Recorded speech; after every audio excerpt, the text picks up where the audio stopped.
Good morning বন্ধুরা, সবাই কেমন আছেন? আশা করি সবাই ভালো আছেন। আমি রিয়া, আমার ছোট্ট মিনি ব্লগে আপনাদের সবাইকে স্বাগত জানাচ্ছি। তো আমার এই সপ্তাহতে পড়ে গেল আমার মর্নিং ডিউটি। তো যেহেতু মর্নিং ডিউটি, তাহলে সকাল সকাল উঠতে হবে। 5টা বাজাতে উঠে গেছি। উঠার পর নিজের কাজটা নিজে করছি, নিজের বিছানাটা গুছিয়ে নিয়েছি। প্রথমতে গুছিয়ে মানে মনে মনে ভাবছি যে আমার মা যদি এখন আমার পাশে থাকতো, তাহলে আমার মা বলতো যে না, তুই যা, আমি করে নিচ্ছি। কিন্তু কি করব, দুর্ভাগ্যবশত আমার মা আমার ঘরে আর আমি আমার প্রবাসে।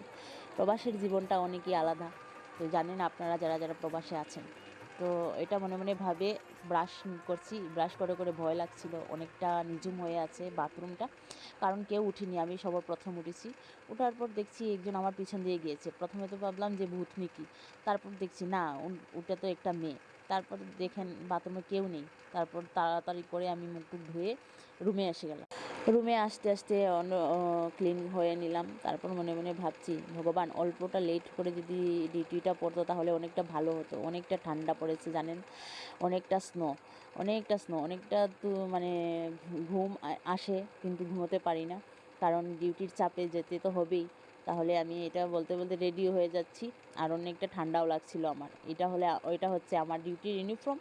ডিউটির জন্য আমি রেডি হয়ে ডিউটির জন্য তৈরি হয়ে যাচ্ছি।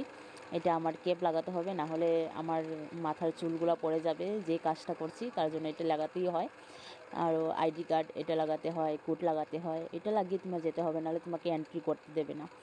তাহলে আমি সকাল সকাল রেডি হয়ে যাচ্ছি। অনেকটা দেরি হয়ে যাচ্ছিল আমার, 6টা বাজাতে ডিউটি। তাড়াতাড়ি করে আমি রেডি হয়ে যাচ্ছি। তো সবাইকে আমার ছোট্ট মিনি ব্লগে অনেক অনেক মানে স্বাগতম। যারা দেখেননি, আমার পেজটা ফলো করে নিন। এখন যাওয়ার সময় হয়ে গেল বন্ধুরা। কেমন লাগছে আমাকে বলবেন। টাইম হয়ে গেছে। Bye bye.